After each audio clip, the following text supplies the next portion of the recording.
para todos, estamos dando inicio al comité GSC correspondiente al 2 de octubre de 2017 en datos económicos, varios indicadores desde el punto de vista de manufactura, comenzando en China el pasado viernes.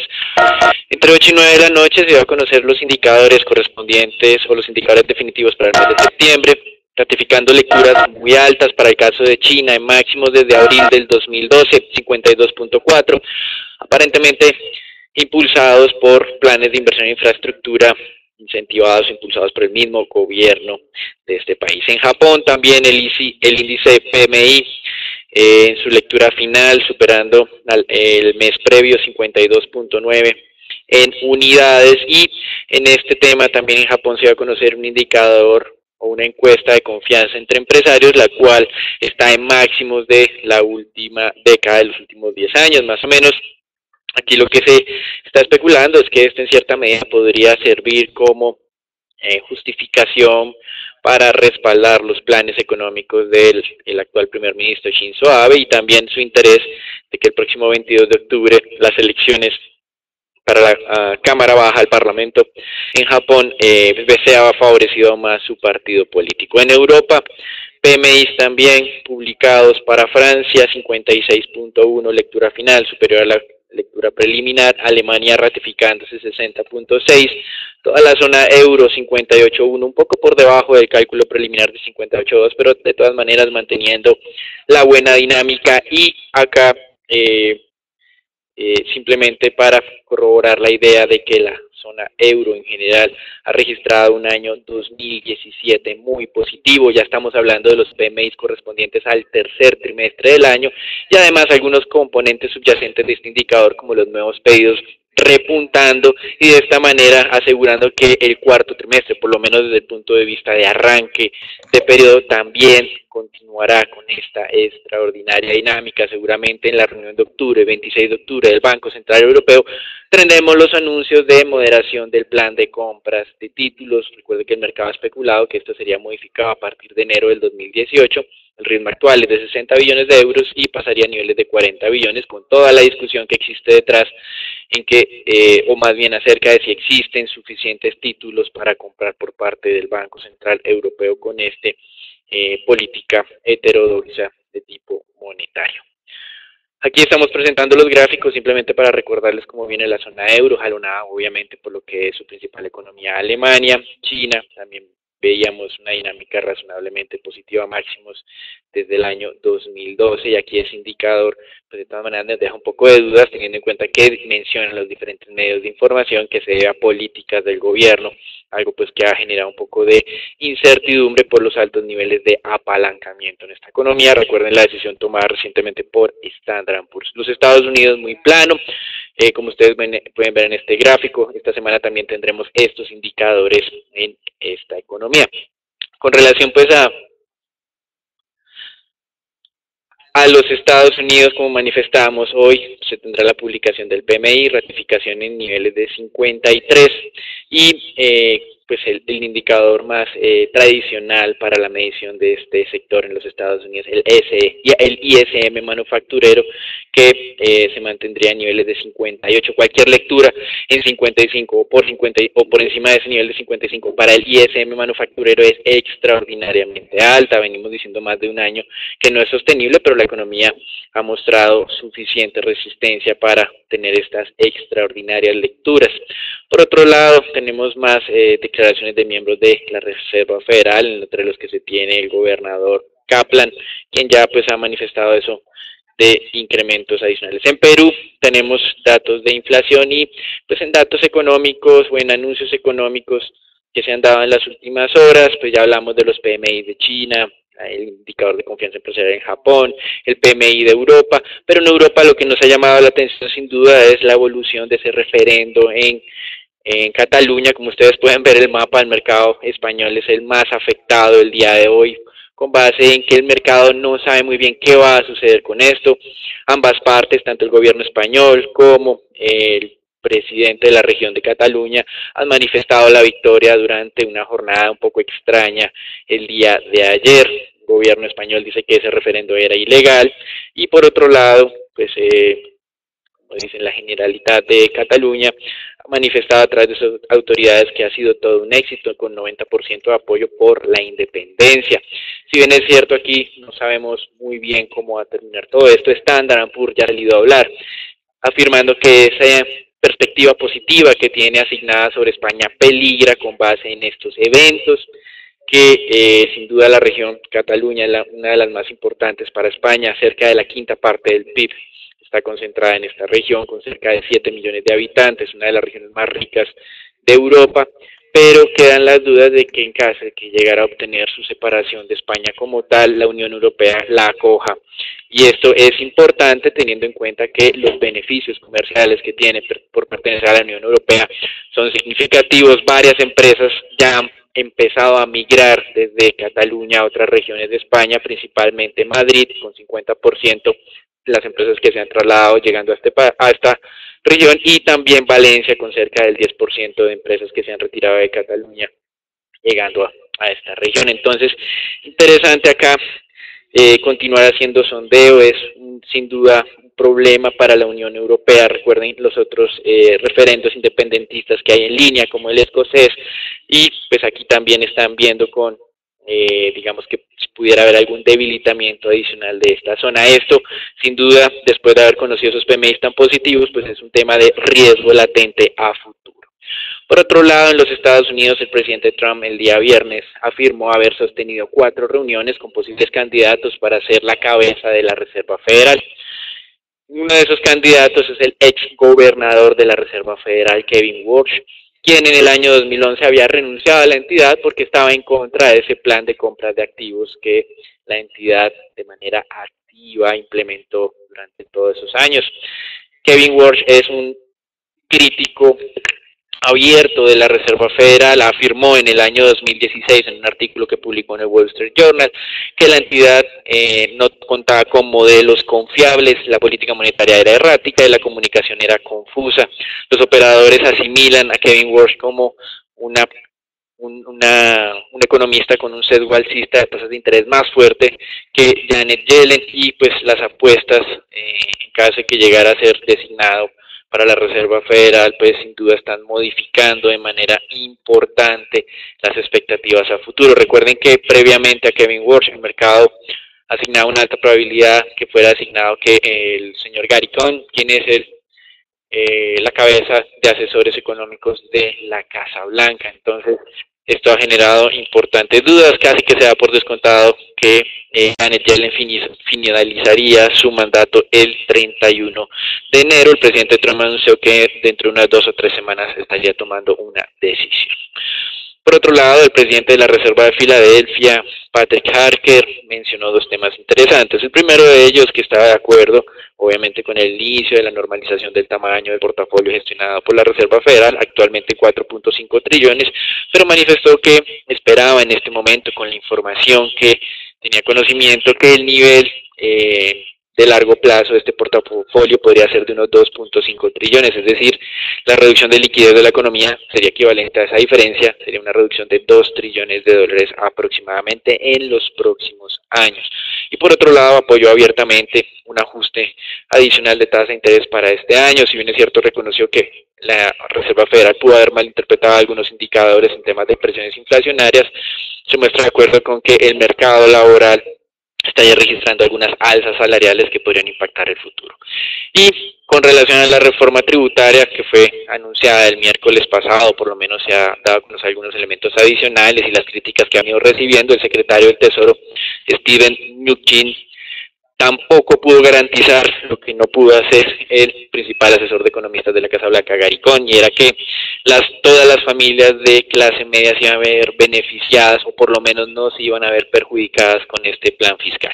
De manera paralela, un organismo, entre comillas, independiente en Washington calculó que esta reforma tributaria, como había sido planteada la semana pasada, supondrá un beneficio tributario para las personas, o el 1% de mayores ingresos en los Estados Unidos. Cerca de ese beneficio tributario que estaba mencionando Donald Trump, el 50% va a estar siendo recibido por estas familias de mayores recursos. Mientras tanto, calculó que 1/3 de las familias con ingresos entre los $150,000 y $300,000 anuales verán incrementados sus impuestos, básicamente por la reducción de de las exenciones que incluye esta reforma tributaria. Por otro lado, la Reserva Federal multó al HSBC por prácticas inadecuadas en las transacciones del mercado de divisas, una sanción de 175 millones de dólares en este tema.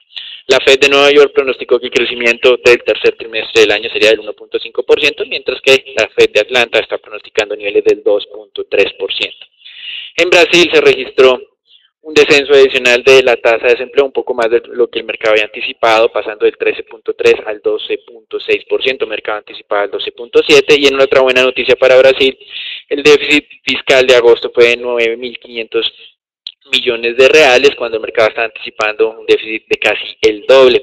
En el acumulado de los últimos 12 meses, el déficit fiscal en Brasil es de 158.000 millones de reales, la meta para todo este año es de 159.000, es decir, se estaría ajustando muy bien a esa meta revisada recientemente al alza. Recuerden que en Brasil hubo ajustes en lo que serían los objetivos fiscales. En Chile, la presidenta Michelle Bachelet sorprendió un poco al mercado con un incremento del presupuesto del año 2018 por encima de lo que se había anticipado, 3.9%, incrementaría el gasto en ese año, fundamentado en que una economía chilena crecería el doble de lo que estaría creciendo el año 2017. El mercado esperaba un crecimiento máximo del gasto debido a la difícil situación económica de no más del 3%. Y en Ecuador la economía sorprendió por un segundo trimestre del año creciendo el 3.3%. Recuerden que Ecuador se ha visto muy afectada por las caídas del precio del petróleo y por tener una economía dolarizada que no se puede beneficiar de la política monetaria expansiva. De hecho, como ustedes bien saben, la Reserva Federal viene incrementando la tasa de interés y eso hizo que el ajuste de la economía ecuatoriana sea aún más fuerte. Eso es todo por ahora, los dejamos con Agustín. Bien, y frente a este dato del ISM y el PMI, sí es bien importante tener presente que es el dato que anticiparía el dato de crecimiento en Estados Unidos que va a ser dado a conocer a finales de este mes. De hecho, ustedes bien recordarán que tal vez este dato es uno de los primeros de los 4 más importantes en Estados Unidos. Cuando este dato se presenta y se ha visto esta referencia durante los últimos desde la década de los años 50, ustedes pueden observar en esta gráfica con la línea blanca como el dato de PMI efectivamente anticipa el dato de crecimiento. En este caso estamos viendo simplemente la correlación que existe entre el dato ISM y el dato de crecimiento en Estados Unidos, que se ubica actualmente sobre el 2.2%. Ahora bien, también pueden ver en la parte final del gráfico que este dato del ISM ha venido, como mencionó Daniel muy bien anteriormente, se ha venido impulsando hacia niveles de 58.8%. Y ustedes pueden ver que hasta la década de los 90 tal vez es uno de los datos más altos que se ha venido presentando en Estados Unidos, y por eso la expectativa tan alta que se presenta en los inversionistas frente a lo que sería el dato final de crecimiento que va a ser dado a conocer a finales de octubre. Les recuerdo que existen otros 3 datos que también ayudan a predecir el comportamiento del crecimiento. Estos datos se conocerán en lo corrido de este mes. Son los datos de inflación, desempleo y los datos de vivienda o inicios de vivienda en Estados Unidos. Pues bien, por esa razón hemos visto ese desempeño favorable, pero tal vez lo que llama más la atención, independientemente de la incertidumbre o de la poca credibilidad de los datos, sí tiene que ver con ese dato de crecimiento en China, que viene siendo tal vez uno de los mejores o los crecimientos más rápidos presentados en los últimos 5 años, y por esa razón las bolsas de Asia, les recuerdo que se encuentran en festivo durante esta semana, podríamos ver un repunte bien interesante en mercados emergentes durante la siguiente semana. Y de manera puntual lo que está pasando en España pues también llama la atención, porque observen ustedes que en el resto de Europa pues no se ve irradiando de ninguna manera o afectando lo ocurrido en este referendo catalán. Sí es cierto el tamaño y la relevancia de este grupo dentro de la economía de España, pero lo más interesante es ver que ni siquiera Francia, ni Italia, ni ningún otro país se está afectando de manera relevante. También, pues esta mañana ya se han dado a conocer datos o últimos datos tal vez más más relevantes o más nuevos de el ataque sufrido en Las Vegas, donde una persona de 64 años, al parecer desde el piso 32 de un edificio en esta zona concurrida de Las Vegas, abrió fuego contra más de 250 personas, de las cuales pues 50 personas han fallecido hasta el momento. Se hablaba inicialmente de cerca de 200 heridos, pero en este momento las últimas noticias de Reuters están reportando cerca de 400 heridos. De hecho, se empiezan a ver algunos retrocesos iniciales de ese fuerte repunte que se veía en las acciones o en los futuros de Estados Unidos, que están operando sobre los 2.518 puntos. Tal vez lo más importante para destacar es que este podría ser el ataque más relevante en masa o el asesinato en masa más grande en toda su historia. Les recuerdo que hace un tiempo en Orlando se llevó a cabo también una masacre donde desafortunadamente fallecieron cerca de 49 personas.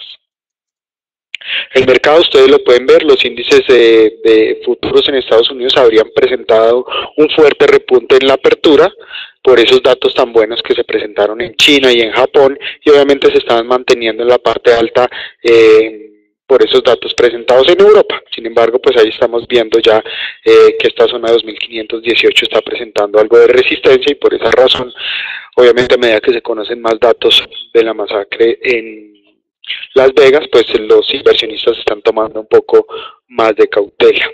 En el mercado mundial de monedas, pues en línea con lo venido observado durante la última semana, les recuerdo dos noticias relevantes que están motivando la compra de dólares. El primero tiene que ver con esa última comparecencia que realizó Janet Yellen, donde envió un mensaje un poco más contundente de incremento de tasas de interés, y el segundo directamente ligada con la reforma fiscal en Estados Unidos, que podría favorecer los números para las empresas de este país. Pues bien, ahí estamos viendo nuevamente que prácticamente todas las divisas pierden contra el dólar. El índice de XY está ganando cerca de 0.50% esta mañana. El euro pues lo vemos cayendo 0.50 por esos resultados presentados en ese referendo. Y también pues estábamos viendo un retroceso importante en la libra esterlina después de que se dieran a conocer datos del sector manufacturero que se expandieron un poco menos de lo esperado. La libra está perdiendo 0.92%. En el mercado de crudo, pues algunos retrocesos se han presentado esta mañana. Les recuerdo que el día viernes estábamos analizando esta zona de $52 el barril y esa potencial señal de agotamiento que estábamos viendo que se había presentado desde el pasado día jueves. Aquí pues simplemente recordarles que la zona de $51.94 es una zona supremamente importante, de 51.50 es supremamente importante, una zona que podría señalar un potencial agotamiento sobre el precio del crudo. Simplemente recordar que si existe una consolidación, como ya lo vemos, el nivel era 50-50, y si vemos una consolidación que de hecho se está presentando esta mañana, pues lo mejor sería tomar utilidades después de esa alerta que fue anunciada ya desde la zona de los 47.40 el pasado 5 de septiembre. Esta caída pues obedece a tres puntos principales. La primera pues tiene que ver con ese dato dado a conocer el viernes de plataformas activas en Estados Unidos, que se incrementó a cerca de 750. El segundo dato importante que está teniendo presente el mercado esta mañana obedece a que esa situación y a la posible escalada militar que presentaría el gobierno de Irak contra la zona de los kurdos pues no se ha llevado a cabo. Digamos que esa tensión se ha disminuido un poco. Y la tercera obedece a que la Agencia Internacional de Energía habría manifestado que, si bien es cierto, podría haber un incremento de demanda durante este resto de año 2017 y comienzos del 2018, el enfriamiento de la economía en China muy seguramente generaría una disminución de la demanda para finales del año 2018, lo que está llevando a los inversionistas que habrían tomado posiciones largas, pues esta mañana a tomar algo de utilidades.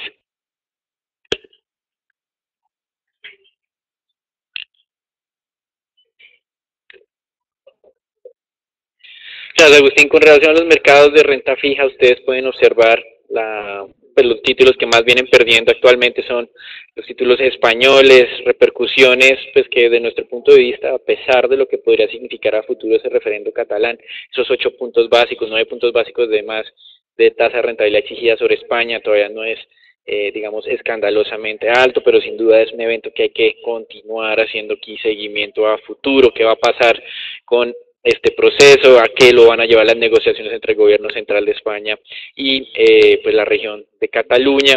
Y por otra parte, continuamos observando en los Estados Unidos una resistencia también hacia la alza, más bien, o una dinámica relativamente robusta y sostenida de tasas de interés, luego de lo que ha mencionado Agustín también. 1.2 básicos del día de hoy frente al cierre del día de ayer, tasas de tesoros en niveles del 2.32, y como lo mostraba Agustín el día jueves, pues esos cambios de indicadores técnicos que supondrían un potencial adicional al alza en tasas. Esas especulaciones de posible cambio de presidente de la FED tampoco ayudan, así como tampoco lo hicieron el día miércoles los anuncios de un eventual déficit fiscal más alto al que se tiene actualmente.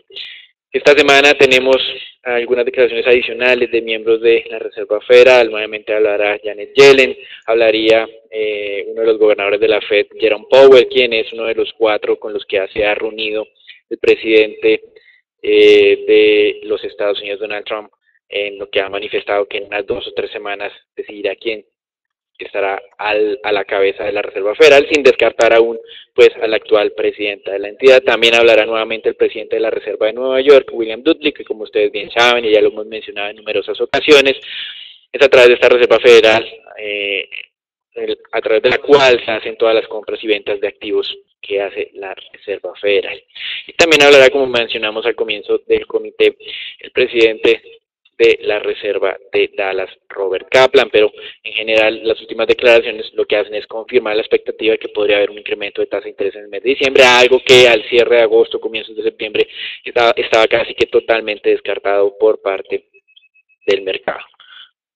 Hasta aquí lo que es el reporte internacional. Damos entrada al informe Colombia, donde el viernes pasado el Banco de la República tomó la decisión por mayoría de mantener la tasa de referencia inalterada en el 5.25%, de la primera pausa de los últimos, del último año.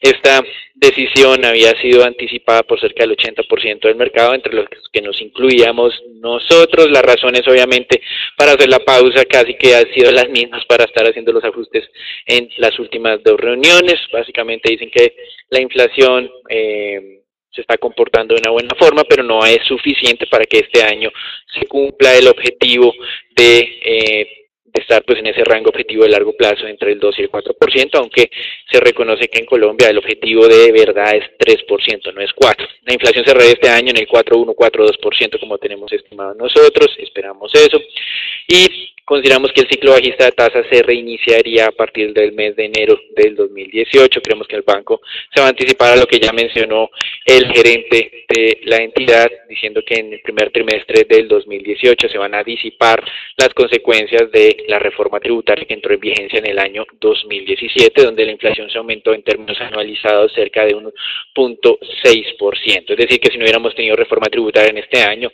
la meta de inflación se habría cumplido, pues habríamos entrado por lo menos en ese rango que va del 2 al 4%.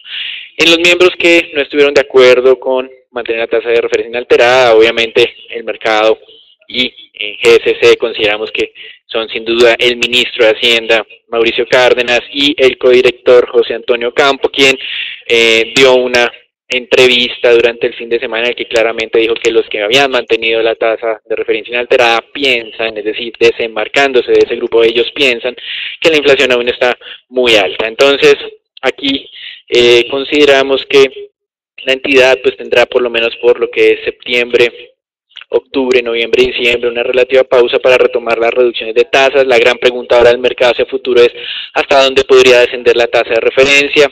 De acuerdo a lo que hemos venido escuchando por parte de varios miembros del Banco de la República, la tasa neutral estaría a niveles del 4,5 y eventualmente, como lo manifestó el gerente, podrían pasarse a tener una política monetaria de sesgo expansivo. Esto simplemente significa que la tasa de referencia podría descender de ese nivel del 4,5%, sujeto a algunas variables económicas, como sin duda serían las proyecciones de inflación futura, la brecha del producto, que es un indicador o un concepto muy técnico que maneja la entidad, y también ese déficit externo medido a través de la cuenta corriente. Desde nuestro punto de vista, el Banco de la República efectivamente va a pasar a una postura expansiva, buscando crecimientos al menos del 3,5% de manera sostenida en la economía, y esto significaría que la tasa descendería del 4%. En este momento nos encontramos en la minoría del mercado que piensa que eso va a suceder el próximo año, y es por eso que hemos venido desde el equipo de estrategia recomendando las inversiones en títulos de tasa fija. Probablemente esta pausa del Banco de la República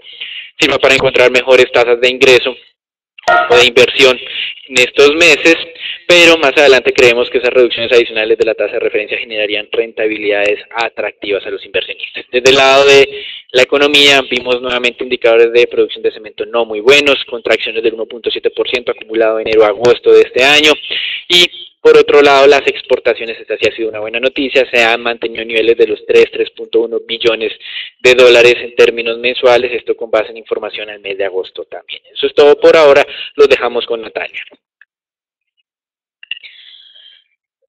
Buenos días para todos. Iniciamos la semana con la variación semanal del índice Colcap. Como vimos, fue una semana con movimientos mixtos, tan solo tuvimos un avance del 0,9%, cerrando sobre los 1.487 puntos. Como vemos, las acciones que se destacan por sus avances, aunque son ligeros, como veremos aquí en la lista, se destaca en primera instancia lo que es Grupo Argos con un avance del 2,03%, acción que ya vemos que abre hoy sobre los 21.120 pesos. Como vemos, pues tuvimos durante la semana anterior una caída relativa en esta acción, pero ya vemos que se está recuperando con miras a alcanzar una vez más los 21.500 pesos. Y en segundo lugar se ubica Ecopetrol con un avance del 1,45% sobre la misma.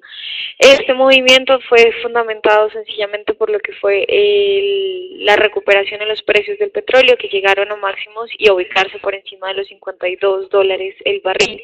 Como vemos ya en la jornada y a la apertura de hoy, el precio del petróleo se ubica y ya sobre los $50, como ya lo mencionó Agustín, con una tendencia y con un posible ataque a este soporte que podría llevar entonces a una nueva tendencia a la baja, y que consecuentemente podríamos ver entonces un retroceso en la acción de Ecopetrol, que ya a la apertura de hoy se ubica sobre los 1.385 pesos. Y en el terreno negativo tenemos una vez más las dos acciones de Bancolombia, la ordinaria y la preferencial, con un retroceso de más del 1,3% en ambas. Vemos que esto obedece sencillamente a las señales de agotamiento que ya hemos visto en ambas acciones, pero sobre la preferencial vemos que está atacando levemente el nivel de referencia en los 33.500 pesos, por lo cual sería interesante monitorear este nivel para poder considerar un posible cambio de tendencia o un rebote al alza. Y Avianca sería la tercera acción con la caída más representativa, con una caída de 1,37%, principalmente, como ya lo hemos visto, por las noticias fundamentales que continúan afectando a la acción.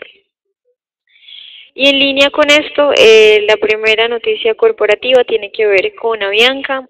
Como ya lo hemos visto en la jornada del viernes, el Tribunal Superior de Bogotá convocó a un tribunal de arbitramiento, pero frente a esto, el ACDA, que encabezada por el capitán Jaime Hernández, rechazó la decisión. Expresó que el cese de actividades sigue por parte de los pilotos y será pues durante los días que faltan para completar los 60 días reglamentarios por el sindicato, por lo cual pues no se ha visto avances dentro del proceso. Sencillamente esperar que el Tribunal Superior convoque y dé la fecha definitiva para el Tribunal de Arbitramiento, pero el sindicato pues ha decidido no enviar ningún árbitro a esta sesión. Y la segunda noticia corporativa tiene que ver con Ecopetrol. El día viernes el presidente Felipe Bayón tocó y habló varios puntos. El primero de ellos sobre un plan de inversiones para el 2018.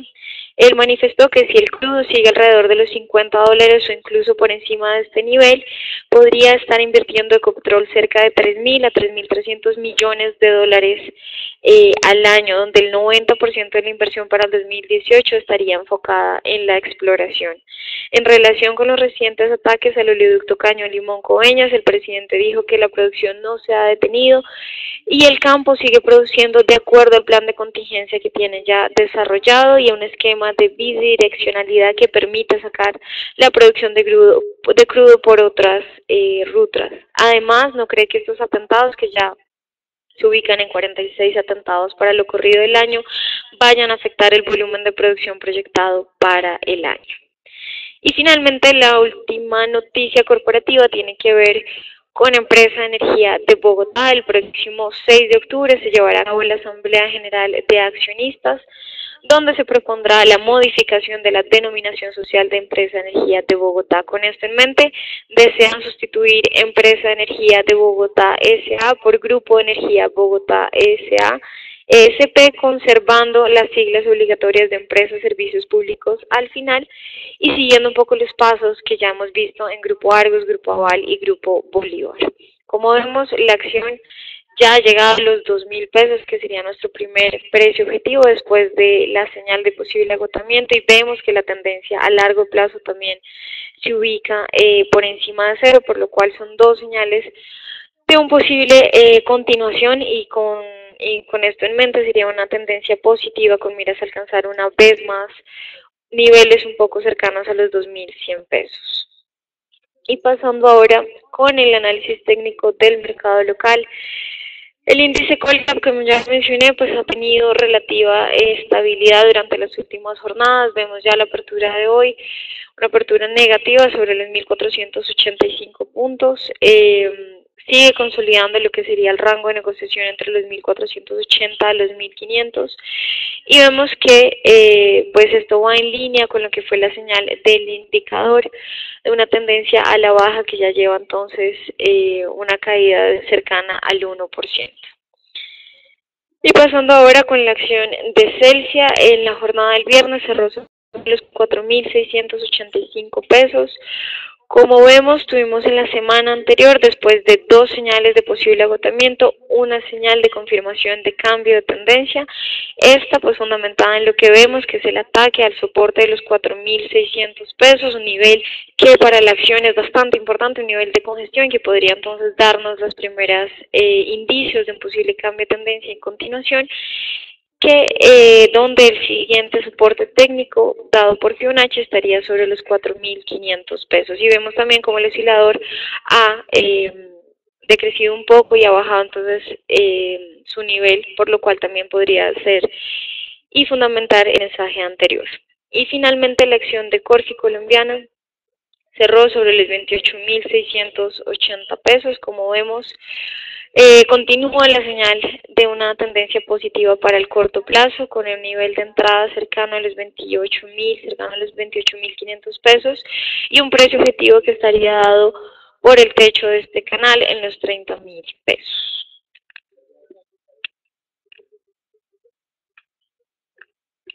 El peso colombiano continúa la tendencia al alza siguiendo el desempeño del resto de monedas emergentes. Podemos ver cómo esta mañana el tipo de cambio abre sobre los 2.950, esa zona la que habíamos hablado durante la semana anterior, que fue visitada y atacada a finales del mes de agosto. Observen ustedes que la zona siguiente, les recuerdo, 2.995, 2.990. Sería la zona a visitar si esa continuidad, sobre todo del dólar contra el resto de divisas, continúa fortaleciéndose.